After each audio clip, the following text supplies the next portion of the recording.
human I can depend on to bring me happy. Ooh.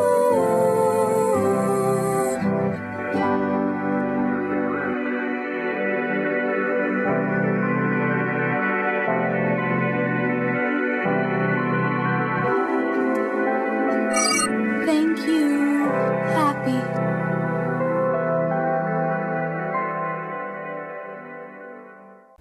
Hello, Trekkies, and welcome back to A Captain's Log, your one-stop shop for all things from 58 years and counting of Star Trek. My name is Brian Kreutz, and I'm joined, as always, by the Louis Fox Lim. Okay. Great to be back with you again, as always. I'm excited to continue our journey through this vast Star Trek universe in which there are always more things to explore. Absolutely, Lily, and we hope that you will spread the journey to all of your Trekkie friends throughout planet Earth and beyond. Now, a great way that you can do that is to invite them to follow our Instagram social media. The handle is A_captains_log_show. We're also found on YouTube. You can find us under A Captain's Log Show. And Trekkies, check out our growing list of TV station editions. We're airing on 3 new stations out in New York and Massachusetts here in season 4. So viewers can find where and when we'll be beaming up in their area. Or beaming down. Beaming down, I guess. Down. Yes. Fortunately, Lily, you're always positive with the good news. In this case, more good news. After more than 2 years of no new episodes of Star Trek Discovery finally began releasing new episodes in its 5th and final season. They released 2 episodes on that first April 4th week, Lily. Remember this? Yes, each week we get to see Burnham, Saru, Blue, Tilly, Joanna Owosekun, Stamets, Dr. Culber, and yes, Jet Reno, played by the great Tig Notaro. There's going to be subsequent episodes released every Thursday on Paramount+. This is the farewell season that features Captain Michael Burnham and her crew traveling across the universe to find a long-hidden ancient power. Oh no, did I forget something? Did I forget someone? You forgot 2 cast members of Discovery, and one of them is our favorite that we had here on A Captain's Log, Rachel Antrell. Oh, None. of course. Really better than this. You were excited about the final Discovery season and you forgot everything. I was. Oh, but wait, there's one more that you forgot, Emily Coots. Oh my gosh. And lucky you have me here to trivially trick them all off the list for you. Oh, Lils, I would never do the show without you because of so many reasons. Yes! And those are why, right?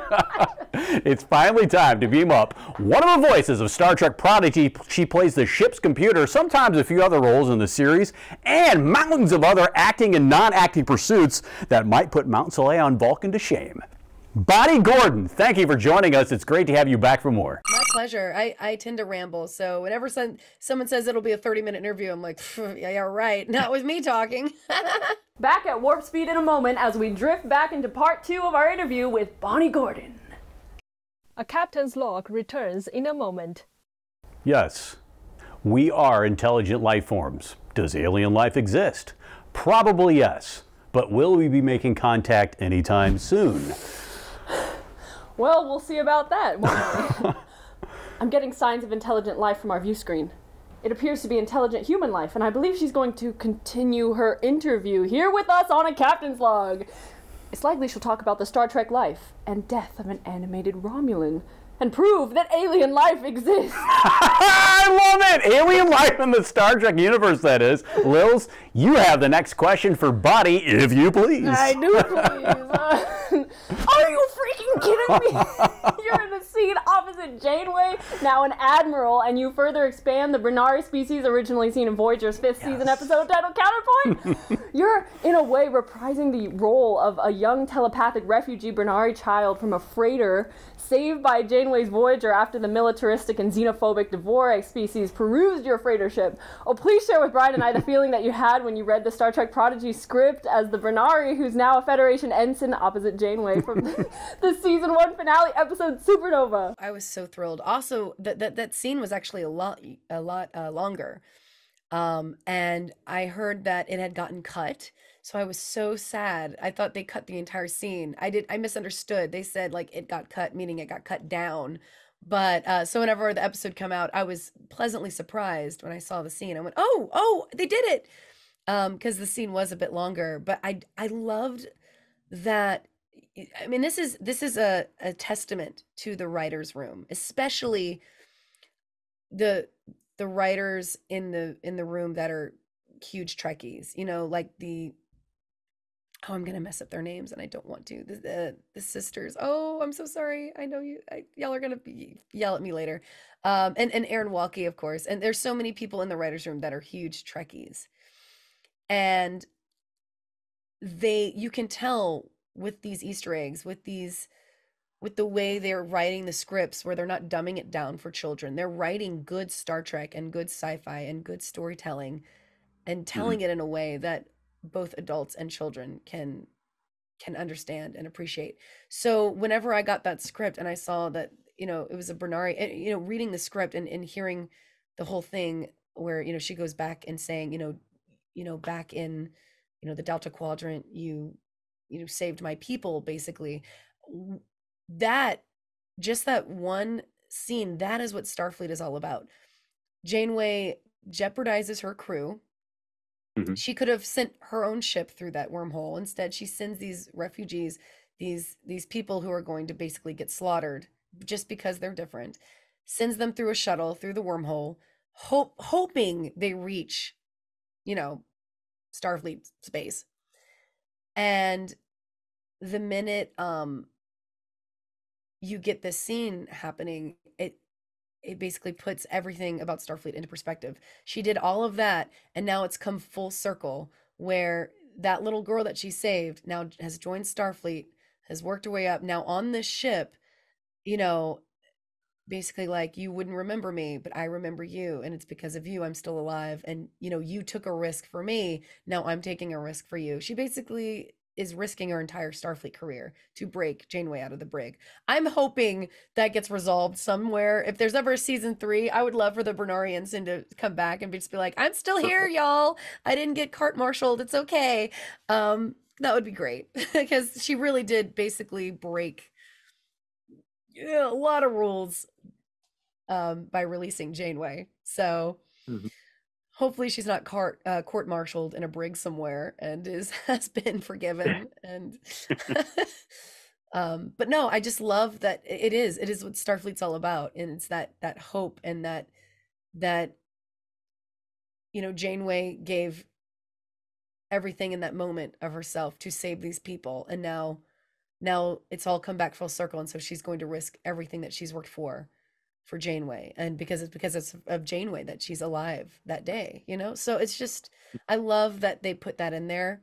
I have a feeling that was an Aaron Walkie thing. Aaron is such a Trekkie, and does such amazing little things and moments when it comes to the script and the storytelling and putting those Star Trek Easter eggs in there. So I have a feeling he had something to do with that one, but I just love that they included the Bernari in there, because that's a species that you see in one episode and then you never hear about again. And how incredible that they were able to get to Starfleet space, and in doing so, the younger generation have now become part of the same thing that saved them. How do you approach changing your voice for each new Federation ensign and Starfleet officer that you portray? Yeah, and that's, again, in the beginning when I was like, the little kid, and then like the old, like, you just change your voice.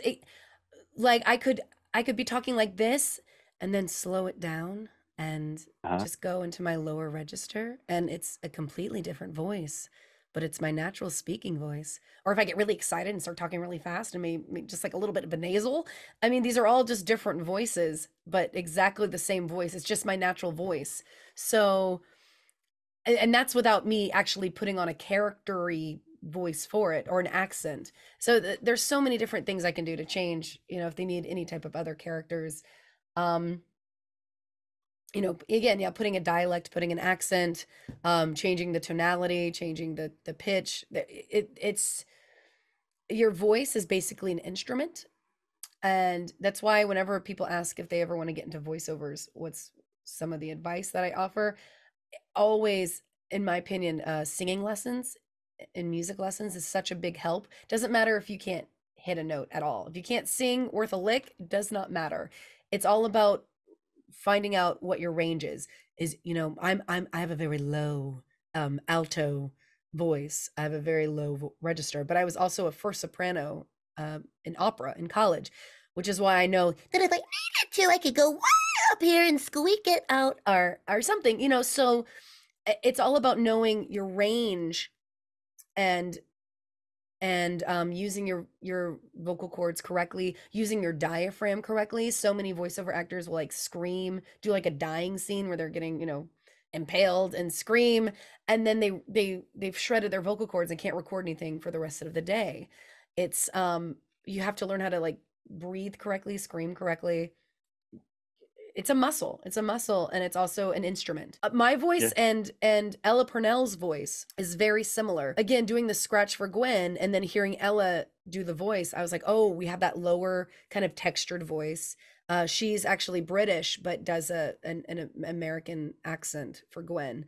So our voices are very similar in that register, to where I was slightly worried that when I did the Bernari Ensign in my natural voice, it would sound too much like Gwen, but luckily it differentiated enough. So yeah. Well, that's fascinating. I never told you this, BK, but my natural voice is actually this. Really? After 4 seasons? Wow, you're actually an even greater actress than I realized, Lily. It's not acceptable in this time period to talk like this, but not really. You know, it was fun to pretend for a second. All right, BK, why don't you do the next question? Okay, I got the next question. I got the next question. In the year 1998, Star Trek expanded into a live-action attraction called Star Trek: The Experience, operated by Paramount Parks, located in the Hilton Hotel in Las Vegas. Now, Bonnie, you were a part of this one-of-a-kind Star Trek live experience. Could you describe the training process you had to go through for the role or roles that you played? And talk about this experience. I can imagine it probably isn't very much like any other acting gig out there. It was one of the best jobs I've ever had. So fun fact, I moved to Vegas, was doing shows out there, singing in a couple bands, saw this audition. I heard about this audition through a few friends, and they were like, oh, you should go for this. It's up your alley. You're a nerd. I actually didn't know a lot about Star Trek at the time. So I got into Star Trek way later, and I can thank the Star Trek experience. Because I went into this audition, it was a lot of improv, and I knew enough about Star Trek. You know, I knew the characters. I was a nerd. I knew enough to get by in the audition, to where anytime they would ask me a question, I'd be like, I'm sorry, I can't answer that. That would break the Prime Directive. You know, I would, if I didn't have an answer for anything, I was just like, Prime Directive. You know, you're from the year 2007. I cannot disclose this information. So it was, you know, I kind of cheated in that way, and I got the job, but my trainer, the person who hired me, the manager, was like, look, we're hiring you to do this job, but you've got to watch more Star Trek, because again, we are going by script, but because it had so many moving parts, a lot of things would break down or be delayed, and we would have to entertain these tourists on like the bridge of the Enterprise for, you know, 10-15 minutes. And it's all improv, you know, while they fix something on the other side. So it was a lot of me having to kind of, you know, BS my way through for a little bit until I started watching Star Trek, and so I could kind of fill out the blanks of the world in my mind. And then like as I progressed through it, I became hooked, and then I was like, I guess I'm a Trekkie now. And those uniforms are not forgiving, by the way. I was a lot thinner when I lived in Vegas, and I could not fit in my uniform now, even if I tried. I don't have it, but I guarantee you it's like half the size I am at the moment. There were 2 different sides of the Star Trek experience. There was the next gen side, which is the side I was on the most, which was, you know, the next generation spandex suits, and then they had like the Voyager DS9 type side, which was you know, like the Voyager style type uniforms. So I was never on that side. That was the Borg side, with the Borg experience. I was training to be on that side, but sadly the experience closed before I could get transferred over to that side too. I wanted to fight the Borg. I thought that was so cool. I was on the next gen side. That was, you know, I was talking on the screen to Riker and Geordi LaForge, and the Klingons were attacking. Red alert, you know. So it was It was a lot of fun. And That's you know, cool. they had the whole promenade outside of the experience where you could eat in Quarks, and they had, you know, alien creatures from all species, Klingons, Andorians, Ferengi coming to your table, sitting down with you, like trying to, you know, mess with you. It was just such a fun job. Honestly, there's nothing like it anywhere. And then I have my Star Trek The Experience poster over there with it's the entire closing cast of all of us. I was a brunette back in Vegas because I was in a show called Tony and Tina's Wedding, and I didn't look Italian enough with my reddish blondish hair, so I had to go brunette.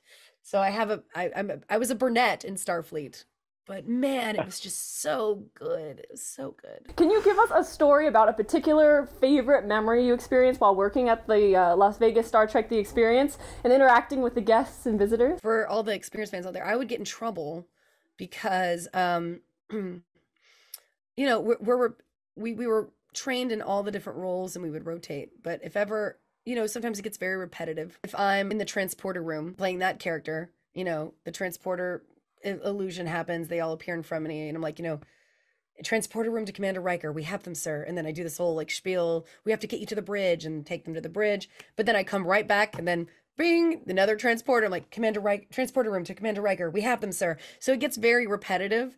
So I would try and entertain myself and do a different accent every time, which management wasn't too pleased with, because I'd be like, you know, transporter room to Commander Riker, we have them, sir. You are no longer in the year 2008. This is Stardate, you know. And then I'd be like, we got to get you to the bridge, and I'd be like, I get in so much trouble. Transporter room to Commander Riker, we have them, sir. And I would just like change the accent every time. And so if multiple people came through, or if people came through multiple times, they would get a different ensign loading them in. That sounds like fun, doesn't it, VK? It does. Actually, it does, Lils. Love your accents. Well, and that one especially. We have more fun in store with another actress, Bonnie Gordon, who can do some good voice accents just like Lily. Right after a quick break. A Captain's Log returns in a moment. You've returned to Broadcast Television Source for Star Trek news and interviews. Lily and I welcome you back to A Captain's Log. Here in Hollywood, the center metropolis of entertainment, science fiction, and Star Trek, which is undoubtedly science fiction's finest and longest running saga. Even during Star Trek Prodigy's patient and unstoppable jump from Paramount Plus over to Netflix, Bonnie Gordon, as the voice of reason, brings the USS Protostar ship to life each week, and getting ready for season 2 of Star Trek Prodigy is just around the corner. Let's continue our discussion with Bonnie Gordon. Let's do it. Now, I have the next question here. Bonnie, Star Trek has been a worldwide phenomenon for well over a half a century now, with 4 generations of tens of millions of fans. What is it like to be a part of that family and your experience with the fans from your unique perspective as a Star Trek fan yourself? It's so surreal being on the other side of it now, because again, I always say I went from fan to fandom, like a fan of the fandom to being in the fandom. And here's the thing for me too, you know, getting into entertainment and getting into this field of work, I've never wanted the whole fame and fortune thing that comes with it. I've always just wanted to make a comfortable living doing what I love and bringing joy and entertainment to people any way I can. And the fact that I get to be a part of such an incredible franchise, and you know, I'm doing these Star Trek conventions, and it's basically just like hanging out with family. It's going to the fans are, I'm just one of them, but on the other side of the table. So, and I feel like a lot of the actors in Star Trek are in the same way. They have such love and respect for the franchise, and so much love and respect for the fans. It becomes a family. It becomes a just, yeah, there's no real words to describe it. The fact that, you know, I have people coming to my table and wanting to take a picture with me blows my mind, because I'm like, who, why?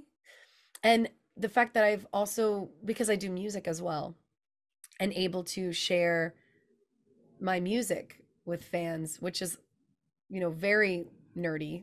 If you didn't know, I do nerdy like parodies, and I have a solo album out which has a Star Trek medley on it, just all kinds of things. Being able to share that is even more special because I get to give them like, it's like my way of saying thank you, giving them a little bit of a piece of I don't know how to say thank you, so I'm going to sing about it, and I'm going to sing about our favorite fandom, and you're going to laugh, and that's going to be my thank you to you. Your involvement with Star Trek goes beyond just acting. You also are singing along in a band called the Roddenberries. Tell us a little about that and about your recent experience in Philadelphia from December 2023. Well, I've known them for years now, and there's always been that want of us collaborating and doing like singing together. Now, the downside was when we were at Star Trek Las Vegas last year, we had planned this whole thing where I was going to sing Klingon, all about that space, like some of my Star Trek music. And the downside of it was the strike was happening, and we weren't even allowed to say the words Star Trek, let alone anything IP. So we had to scrap all of that and just play other things.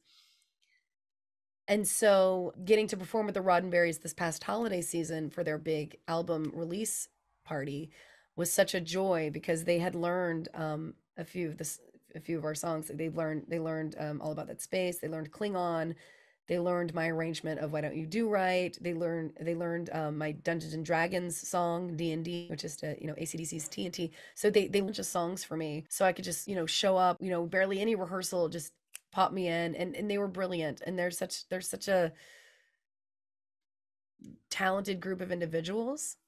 That I was just honored to be able to sing with them. So yeah, I love, there's nothing like singing with a live band. I travel all over for these conventions and for these gigs and sing with a bunch of tracks because it's just easier to travel with. It's so hard to travel with a band, travel with instruments, but them being epic, getting to perform on a stage with their full live band was just, it's invigorating. For sure. By the way, my favorite Discovery character, like yours, is Tilly. I love how you pass the love on to the Star Trek women of greatness, and being a fellow redhead curvy woman in entertainment makes more emphasis on your backstory to understand what Mary Wiseman went through for a short bit. My son, who's 15 now, once walked up to the television and said, "Hey, Mom, you're on Star Trek." My wife actually looks a little bit like the redhead Mary Wiseman, but I applaud you for stopping the body shaming and bringing Mary's stunning beauty to life by backing her up on Twitter, now known as X, during season 3 of Star Trek Discovery. Bonnie, can you talk a little bit more about this, please? Thank you. Yeah, well, that's important. The fact that I even had to say anything is terrible. I'm like I'm a curvy girl, and I'm pretty average in size, like a size 12, which is fairly normal for most women. But here in Hollywood, I'm considered obese. And it's a real problem when it comes to like television and TV and film, where, when you walk into an audition and they'll like what you do, but they're saying either, lose 30 pounds or gain 50. Like, I'm not thin enough to be a leading lady. I'm not fat enough to be the fat best friend. The fact that we even have those tropes is a real problem. And I loved that Discovery put Mary in such an incredible role. And again, her weight was never even mentioned on the show. It was just, she was an incredible character, incredible person, and God, she's stunning. The fact that the internet and the trolls came out of the woodwork and just body shamed her and bashed her for her weight. She's not even a large woman. Yeah, she's curvy. It's just, we're so used to seeing like a size 2 on film, that like an average like size 10, 12 is, now considered, heavyweight and obese, and that's just not okay. And I feel like once you realize there's a person behind that, and I feel with social media, between like Twitter and Instagram, a lot of people don't realize the person that you're insulting and bashing, they see that. There's a real person behind that Twitter handle. And, when it happened to me when I was on the quest, like there was, for the most part, the feedback was so positive, and everyone's, there was a lot of love outpouring. But I got some weird direct messages like, calling me like you fat bitch, or just terrible things, where I'm like, I don't even know who these people are. Or I think, during one of the banishment things, they're like, someone should, banish the obese one, or like the, something like that. And I even wrote back saying, like, if a size 10 is considered obese, then we have a big problem, because, and then they wrote back going like, oh my gosh, I'm so sorry. I didn't think you'd actually see that. And I'm like, what do you mean? You tagged me in it. Like, people don't realize their words have, once you put something out there, it has meaning, and it has weight, and words can hurt. And as someone who was bullied, growing up, and kind of was like a weird misfit, and I see that happening, in today's society too, where our country, our world is just so torn by hate just for people being different.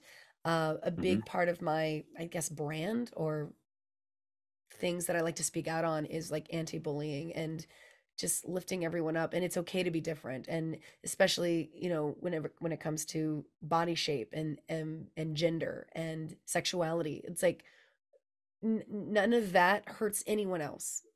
So why does that matter?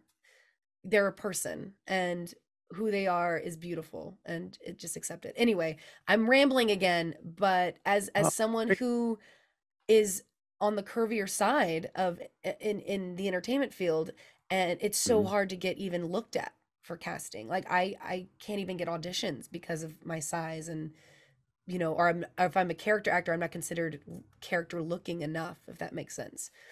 So it's one of the reasons I went into voiceover, because I wouldn't get work otherwise. And that's a shame. That is what,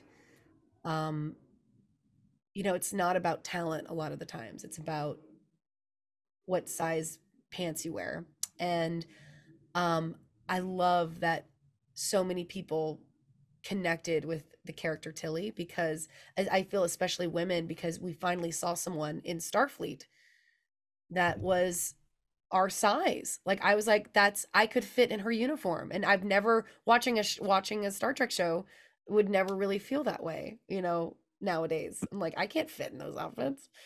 But I could be like, oh my God, I could go into Ensign Tilly's closet and we could hang out, and I'd be like, girl, let's change clothes and go out to the club. We could actually do that. I don't go to clubs, but if I did, I could wear her clothes, and that's great. So yeah, I just thank you for that. Thank you for